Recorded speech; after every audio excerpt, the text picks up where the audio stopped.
So we're learning Shar Yichud Ve'Emunah, the second section of Tanya. We're in middle of chapter 4, Perek Daled, on page Ayin Tes. And we are towards the bottom of the page.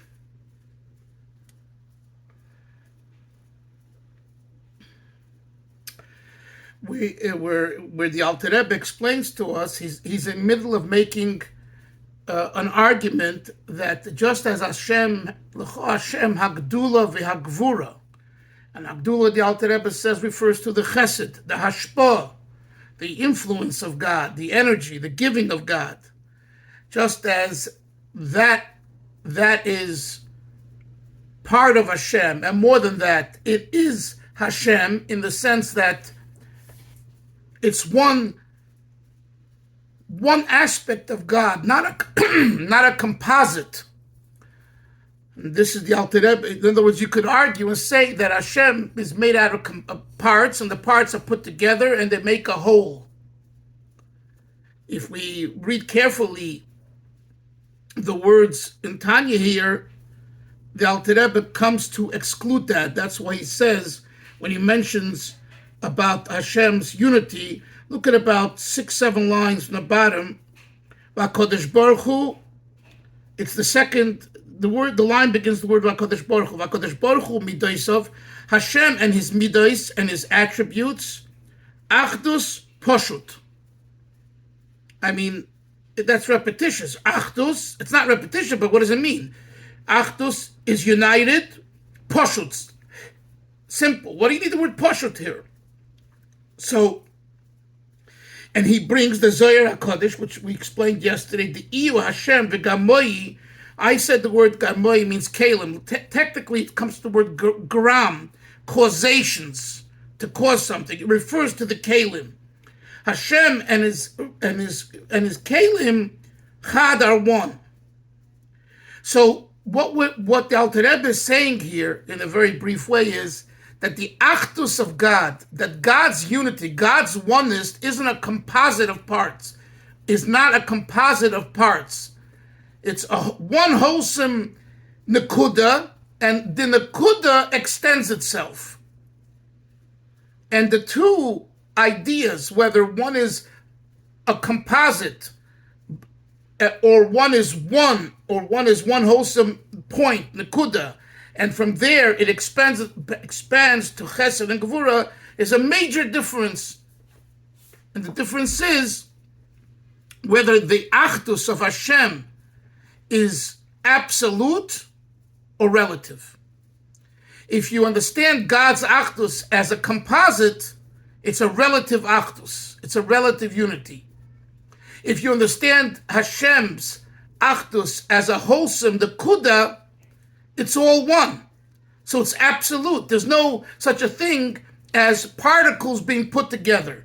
Anyway, there's a lot of talk about this in Chassidus, and I'm just showing you how in one word, and that's why the Alter Rebbe uses the word Pashut. Baruch Gordon, that's why he says Achdus Pashut. That's what he means with the word Pashut. Pashut doesn't just mean simple in the sense of simple, it means also the sense of absolute. And so the Alter Rebbe is saying, just, so let's go further.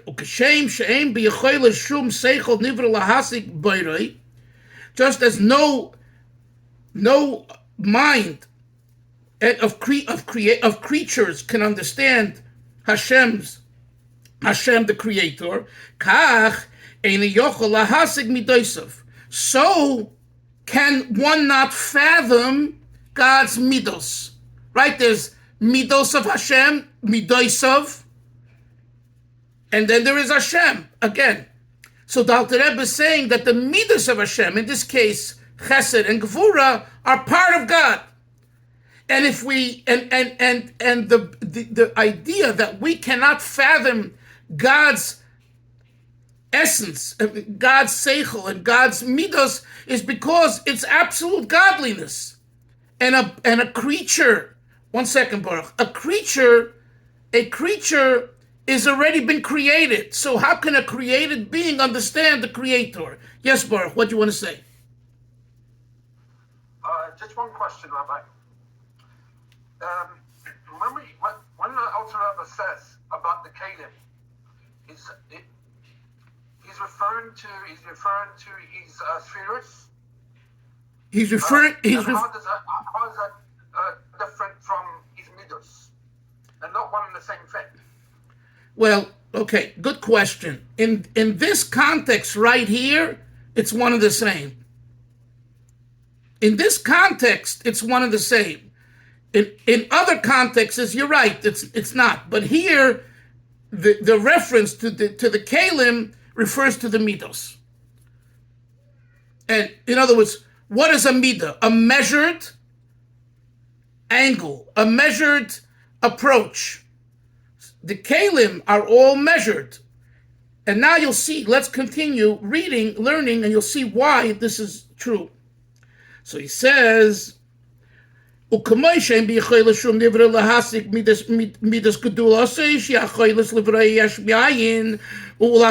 just as no creature can comprehend Hashem's gedula, which is able and does creating and creates ex nihilo, something from nothing, to enliven it. Olam chesed yibona. The world Hashem is made with chesed, is built with chesed. So this is kach. Now, from the word kach, the second to the bottom line, the second line from the bottom, the third word begins the Alter Rebbe's similarity, an idea of tzimtzum. Kach mamish. So in actuality, mamish. Ein biyecholtei lahasik midas gvurosei shel Kodesh Baruch Hu. Creation cannot understand Hashem's attribute of gvura, of restriction and contraction, of gvura, of Hashem. She midas hatzimtzum, here he uses the word clearly, midas hatzimtzum, umenias haishpashtus, and holding back the extension, next page, top of 138, hachayis of Hashem's energy, from Hashem's greatness, the Hagdula gives, is mashpia, comes along with this Hagivura, Tzimtzum, and puts a block on it and says, we need to contain it. We need to give it in a certain form, because otherwise it's too overwhelming. To understand this, truly, as the Alter Rebbe says, it's impossible for a nivra, for a creature to understand this. Let's go on and then we'll explain more. So milated ulis from to descend and to reveal itself ala nivroyim, the tzimtzum causes that there should be a blockage to the descent, to the energy, the light, the or, the chesed, the godel, the gedula, descending and revealing itself upon creatures, lachayosam, to enliven them, ulakaimam, to sustain them, begilui, openly. Kiyim, rather. What does the gvura do? Behester ponim, it conceals the countenance, the face, ponim. Shachayis mestate begufa nivra, and what happens? The energy is there. The chayis is there, but it's concealed in the guf hanivra, the body of the nivra, and the actual DNA of the creature that was created, that's created by Hashem. And it's as though, uki'ilu, it's as though guf hanivra hu davar b'fnei atzmai. It's as though the creature is independent. That's how great the tzimtzum is. That if you look at the creature, the creation, from the Baire, from the Creator, it seems as though he's independent. He's on his own. And it's not felt in the creature that it is an extension of the energy and the spirituality.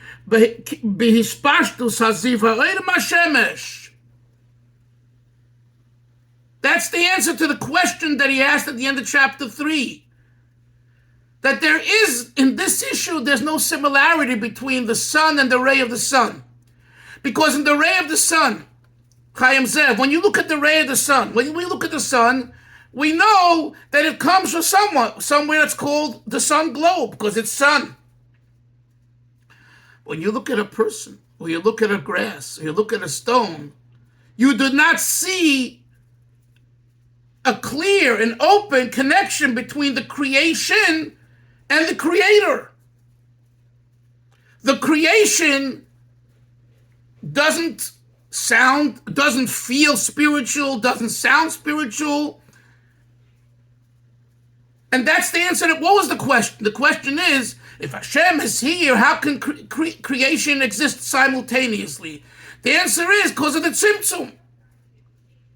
And the Hester, and the Tzimtzum's so great that it appears as though there's no connection between the creation and the creator, which is different than the ray of the sun and the sun globe. Because when you look at the ray of the sun, you know it comes from something called sun. Much more intense and everything else, but it's the same content. That's his answer to the question that he asked at the end of chapter 3. That's what he says. Look back inside. Now look what he says further. But the truth is, creation and creatures are not independent. We know who made them if we stop and think. And if therefore, since they aren't independent in truth, it would be analogous to the extension of the sun, the ray of the sun from the sun globe. Mikol Makayim, this is his retort to his own question. Hein Guraisa, very, very powerful words. Hein, this is God's Gevura, is God's Koyach, strength. Shel HaKadosh Baruch Hu. Asher Kol Yochel. Hashem is what we call Yaini Koil Yochel. He can do anything. Guess what? Even hide himself. He's able to make himself not seen, not heard, and as though what he created came here on its own.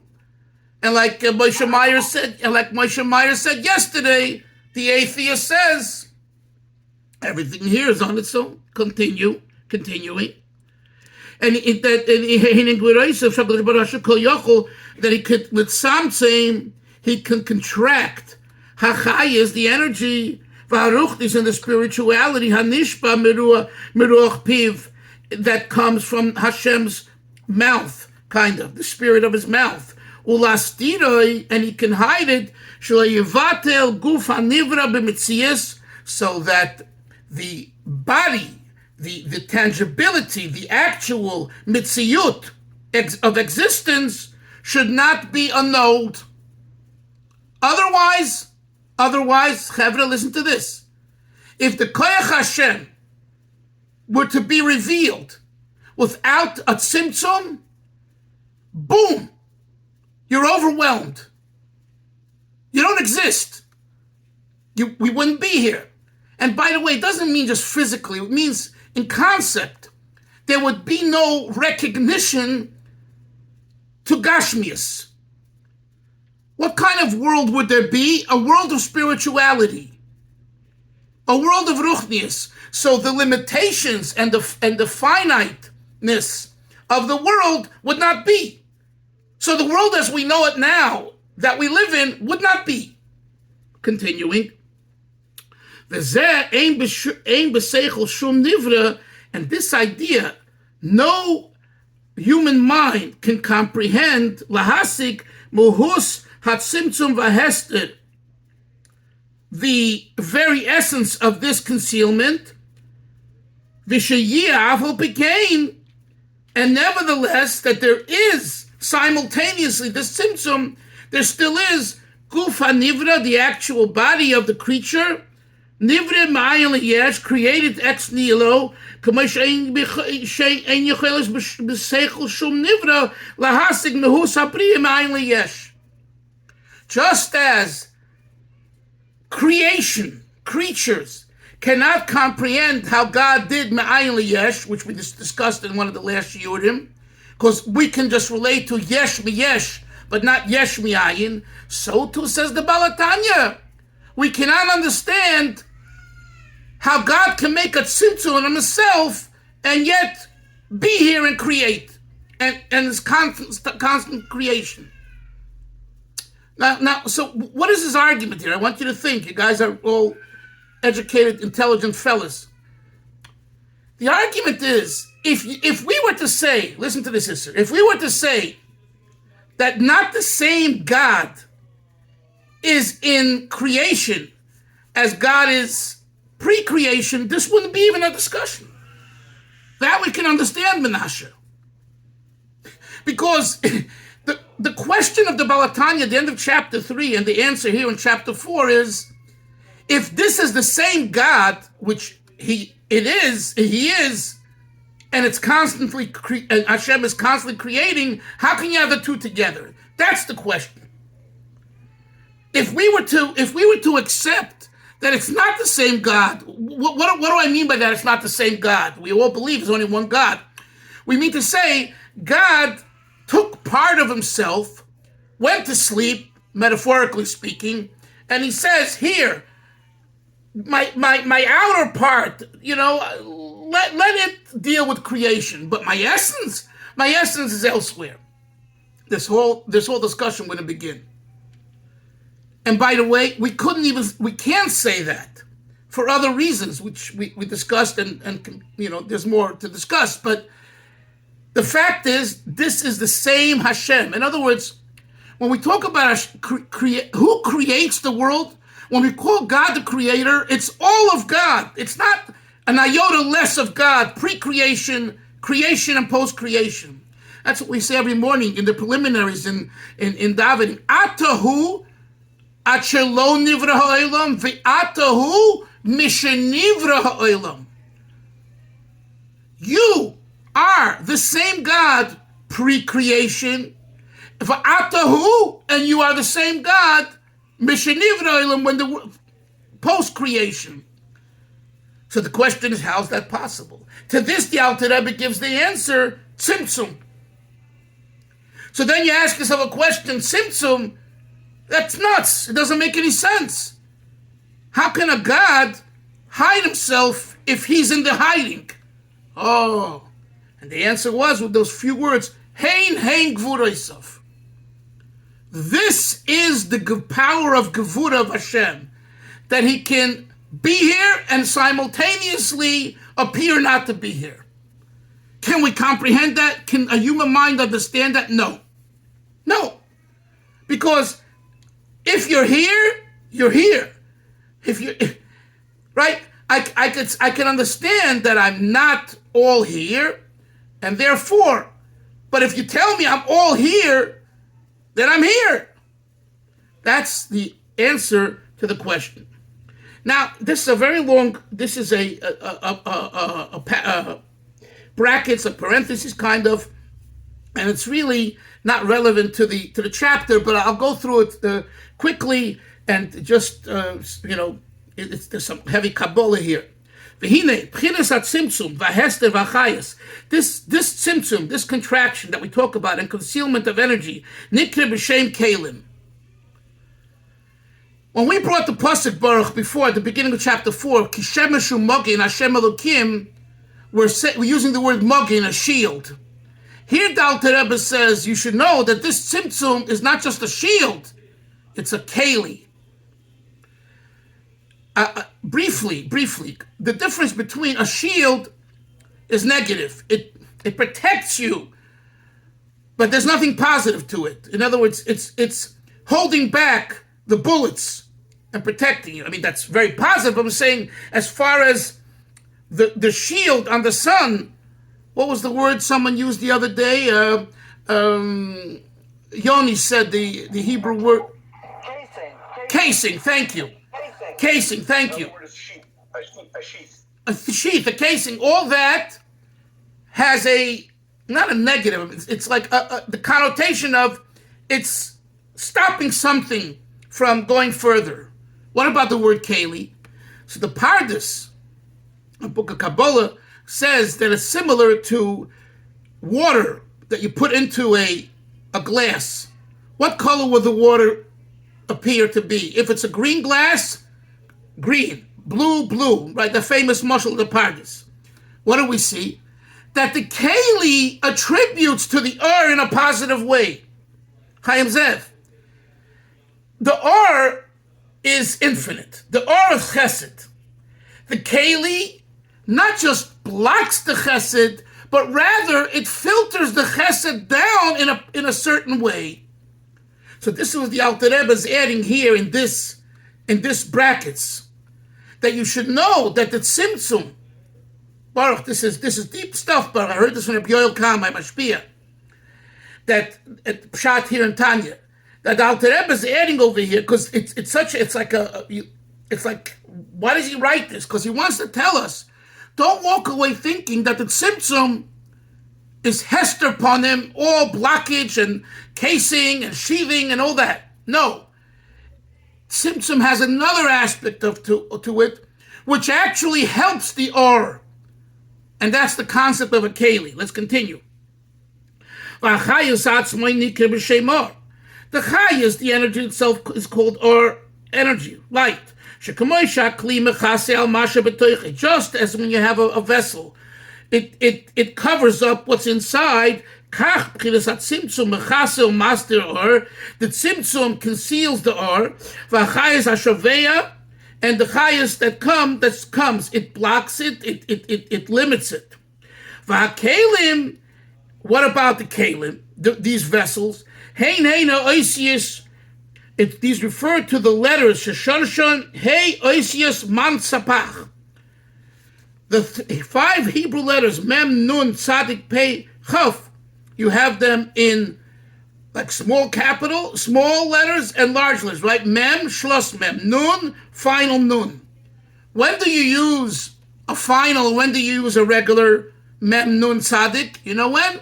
In the middle of a word, it's always Mem, Nun, Tzadik as a small word. But when it's at the end of a word, when you seek to separate 2 words and 2 concepts, you use a Schloss Mem and a Lange Nun and a Lange Tzadik and a Lange Pei, a long Pei, and a long Chaf. Look what he says. Shehein Hey Gevuros. Israel, you always wanted to learn a little Kabbalah. Here you have a piece of Kabbalah that Alter Rebbe explains. This refers... I haven't heard someone refer to that in 40 years. The Lange Nun, all these. I haven't 40 years it's taken me to hear that. Welcome to the Dalfin Show. Shehein Hey Gevuros.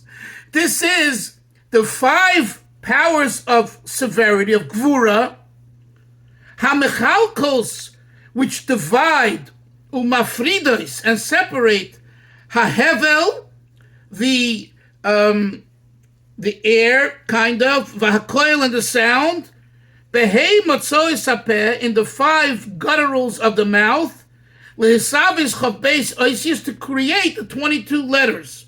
In other words, what the Alter Rebbe is saying, look at the 5 letters, they seem to be Tzimtzum, right? In other words, when you have a sentence and you seek to put a clause, a period kind of, between 2 words, in Hebrew, instead of doing that, you use just a long one, a line get nun, a line get tzadik, a nun sofit, and all that. So what do we see? This is his point, that they aren't only a break, they're a break that communicates a message. And that's his point here. And the idea of the tzimtzum isn't just a blockage and a negative.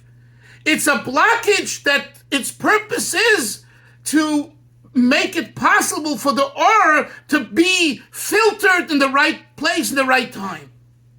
That's pretty much the idea behind this piece of Kabbalah that it brings here. That's all we have to know for our purposes. Continue. V'shoirish hahei gevurais. And the source of these 5 elements of gevura, hu putzina de kardunisa. Putzina means the light. Kardunisa is when it's dark in the morning, like dawn. Shehi gevuri lo. It's dawn in the morning. It's the night. It's come right the night, and then all of a sudden, what emerges? Day, the sun. So he says that the Hey Gevuros, when you ask someone in shul on Hoshana Rabbah when we bang 5 times to sweeten the Hey Gevuros, right? You ask anyone, say Hey Gevuros is negative, bad energy, harshness, and we have to sweeten it up. That's true. But the Alter Rebbe says here another nekuda, that there are times when the Hey Gevuros are really the ultimate good. Why the ultimate good? Because they keep you out of trouble. You see, the energy, the chayas, doesn't discriminate. It just gives to everybody. Good, bad, right, wrong, here. Comes along Gevura and puts a block and says, no, this one deserves this one. This amount, this one deserves that one. So the purpose of the Gevuras is for the betterment of the individual. But from our perspective, we want to have sweetness. So we hit the 5 times those shanas on the ground to sweeten them up. Right? From Hashem's perspective, if we're living with that reality, the Hey Gevuros are not a negative. That's the point here. They're not a negative. They're like the Kalim. And the Kalim are made to help the Or, not just to block the Or. Continuing, Shehu Gvuri La. This refers to supernal Gvura, the Atik Yemin of the inner, the deep level of Keser, known as old days Atik. V'Sheirish HaChasodim Hu Gam Kein Chesed Atik Yemin. The Alter Rebbe says that since we mentioned before Hagdula, which is Chesed, you should know that this Chesed is also the Chesed of Atik Yemin, Ki Yedul Yodechein, as it's known to those that study Kabbalah.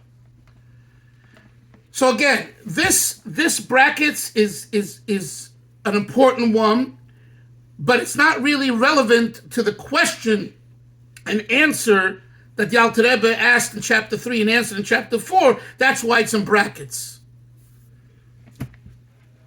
Any questions? What's the time now, Chevra? What time is it? I don't know. It's 3:12. But Rabbi, I would liken what you're saying now, or not what you're saying, what the Baal Tanya is saying, Yeah. to kind of like you have a bulb, a light bulb. So you have the lead bulb or regular bulb, and if you don't have the casing around the bulb, what does the or help you? It doesn't help you. You're not going to get that light. It has to be encased. So I'm saying that maybe that's what he's referring to here, the Baal Tanya. Yeah, okay. It's a good mushal. I hear your mushal. It's a good mushal. But that's the chiddush in these brackets versus, so in other words, so when we say Ki Shemesh Umagin Hashem Elokim, just that verse and that concept, the way Chassidus explains it, is that the Magin, the Tzimtzum, it's to create blockage. And that's and as he said, we don't understand it, but that's what God does on himself every moment for our betterment. But from our perspective, it's Tzimtzum. What he adds what he's adding in the Haggadah, in the brackets, is that it's not just Tzimtzum, it's also the concept of Kalim. So if it's also the concept of Kalim, even from our perspective, as Yoni just gave this nice mushal, it's beneficial. That's the word. That's the chiddush in the brackets. Don't look at the Tzimtzum as just one big black hole, one big blockage and problem and negative. And just to conclude, as it's coming Shabbos, it's Shabbos Emor, to understand that the whole idea of Emor Lahazik Delim Aktanim, that to instruct the elders should instruct the youngsters and to teach them, it's also the same way. Education requires discipline. If you don't discipline, you get chaos and you get a jungle. You need to discipline. But good discipline is giving the person within the discipline the ability to break out of the discipline in a better way, in a greater way. The idea of the discipline is not that you should remain a nebuchal, a nebuch, okay, just made a little toddler. No. We want you to grow. We want you to succeed. We want you to create and become a contributor for Hashem's divine plan of creation. But the way the healthy way to go about it is through discipline. So and from that aspect, discipline becomes only an aid to greatness and growth. Chevra, we'll see you back in Brooklyn in Mitzvah Hashem Monday morning. Have a great Shabbos. Only simchas. Take care. All the best. Bye-bye.